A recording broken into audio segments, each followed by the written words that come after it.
আল্লাহ বললেন, আমার গোলামেরা শোনো শোনো, ও আমার বিশ্বাসী বান্দারা খবরদার, তোমরা কশিনকালেও শয়তানের পদাঙ্ক অনুসরণ করবে না, কারণ শয়তান তোমাদেরকে অশ্লীলতা এবং মন্দ কাজের দিকে উদ্বুদ্ধ করে। আমাদের কাজ হচ্ছে শয়তান আমাদেরকে যেদিকে নিতে চায় আমরা তার উল্টা দিকে যাব। শয়তান এই মন্দ কাজকে আমাদের কাছে বিউটিফাই করে, চাকচিক্যময় করে আমাদের সামনে উপস্থাপন করে। এজন্য আল্লাহ বলেন, মুনকারকে থামাতে হবে, মুনকার প্রতিরোধ করতে হবে। মুনকার প্রতিরোধের দায়িত্ব শুধু আমাদের নাকি? শুধু আপনার খতিব সাহেবের, ইমাম সাহেবের, নাকি মুসলিম উম্মার সবার? আওয়াজ করে বলুন, মুনকার অসৎ কাজ প্রতিরোধের দায়িত্ব কার?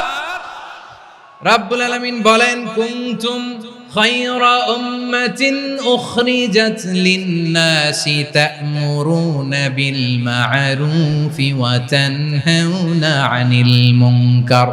তোমাদেরকে শ্রেষ্ঠ জাতি করে জমিনের মধ্যে আবির্ভূত করা হয়েছে, যাতে করে তোমরা জমিনের ভেতরে সৎ কাজের আদেশ করতে পারো আর অসৎ কাজের নিষেধ করতে পারো।